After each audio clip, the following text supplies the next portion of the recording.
नमस्कार। आकाशवाणी चंडीगढ़ से प्रादेशिक समाचारों के साथ मैं निधि मुंजाल। आज विश्व श्रमिक दिवस है। ये दिवस श्रमिक आंदोलनों और विभिन्न देशों की अर्थव्यवस्थाओं में कामगारों के योगदान को रेखांकित करने के लिए प्रत्येक वर्ष 1 मई को मनाया जाता है। श्रमिक दिवस पर प्रधानमंत्री नरेंद्र मोदी ने कहा है कि देश की अर्थव्यवस्था को आगे बढ़ाने में श्रमिकों की अहम भूमिका है। अमृतकाल में विकसित भारत के निर्माण के लिए हमारे जो सपने हैं, जो आकांक्षाएं हैं, उन्हें साकार करने में भारत की श्रम शक्ति की बहुत बड़ी भूमिका है। आज भारत फिर से दुनिया की सबसे तेजी से आगे बढ़ रही अर्थव्यवस्था बना है, तो इसका बहुत बड़ा श्रेय हमारे श्रमिकों को ही जाता है। सरकार ने आगामी जनगणना में जाति गणना भी कराने का फैसला किया है।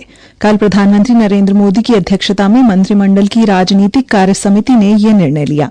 सूचना और प्रसारण मंत्री अश्विनी वैष्णव ने कहा कि इस फैसले से स्पष्ट है कि नरेंद्र मोदी सरकार समाज और देश के हित के लिए प्रतिबद्ध है। श्री वैष्णव ने कहा कि विपक्षी कांग्रेस शासित सरकारों ने हमेशा जातिगत जनगणना का विरोध किया है। कांग्रेस और इंडी गठबंधन के दलों ने जाति जनगणना के विषय को केवल अपने राजनीतिक लाभ के लिए उपयोग किया। जहां कुछ राज्यों ने यह काम सुचारू रूप से संपन्न किया है, वहीं कुछ अन्य राज्यों ने राजनीतिक दृष्टि से और गैर पारदर्शी ढंग से सर्वे किया है। इन सभी स्थितियों को ध्यान में रखते हुए कि हमारा सामाजिक ताना बाना राजनीति के दबाव में न आए, जातियों की गणना एक सर्वे के स्थान पर मूल जनगणना में ही सम्मिलित होनी चाहिए। हरियाणा श्रम विभाग पारदर्शिता और जन सहभागिता को बढ़ावा देने के लिए आज आहार मित्र मोबाइल ऐप जारी कर रहा है। ये ऐप उपयोगकर्ताओं को निकटतम अटल श्रमिक किसान कैंटीन की लोकेशन, सेवा की उपलब्धता, योजनाओं की जानकारी और फीडबैक देने जैसी सुविधाएं प्रदान करेगी, जिससे श्रमिकों, किसानों और मजदूरों को पौष्टिक आहार मिलना और आसान हो जाएगा। एक सरकारी प्रवक्ता ने बताया कि ये मोबाइल ऐप श्रमिकों को प्रदेश के सभी अटल श्रमिक किसान कैंटीनों से जोड़ने का कार्य करेगी, जिससे श्रमिकों के लिए भोजन वितरण को आसान और सुविधाजनक बनाया जा सकेगा। इस व्यवस्था को कारगर तरीके से लागू करने के लिए सभी अटल श्रमिक किसान कैंटीनों में एआई सक्षम फेस बायोमेट्रिक सिस्टम लगाए जा रहे हैं, ताकि लाभार्थियों की सटीक गिनती की जा सके। सूचना और प्रसारण मंत्री अश्विनी वैष्णव ने कहा है कि वर्ल्ड ऑडियो विजुअल एंटरटेनमेंट सम्मेलन वेव्स नए आर्थिक अवसर सृजित करेगा।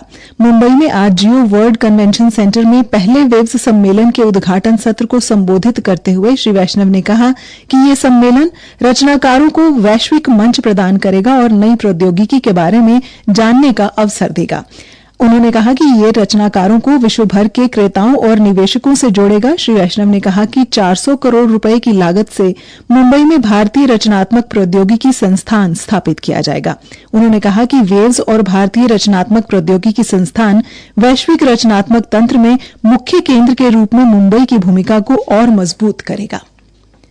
हरियाणा कर्मचारी चयन आयोग के अध्यक्ष हिम्मत सिंह ने कहा है कि हरियाणा में संयुक्त योग्यता परीक्षा यानी कि सीईटी का आयोजन मई के अंतिम सप्ताह में किया जाएगा। उन्होंने बताया कि ग्रुप सी और ग्रुप डी पदों के लिए आयोजित की जाने वाली इस परीक्षा में बड़ी संख्या में अभ्यर्थियों के शामिल होने की संभावना है। इसको ध्यान में रखते हुए परीक्षा की निष्पक्षता और पारदर्शिता सुनिश्चित करने के लिए व्यापक स्तर पर प्रबंध किए जा रहे हैं। श्री हिम्मत सिंह ने कहा कि परीक्षा के लिए वन टाइम रजिस्ट्रेशन की प्रक्रिया शीघ्र शुरू की जाएगी। इसके लिए पोर्टल तैयार किया जा रहा है, ताकि अभ्यर्थियों को पंजीकरण के दौरान किसी प्रकार की असुविधा न हो।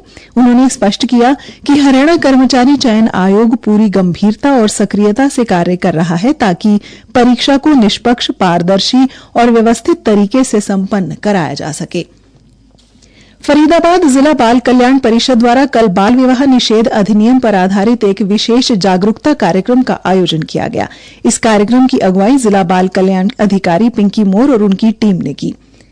इसी के साथ ये समाचार बुलेटिन समाप्त हुआ। नमस्कार।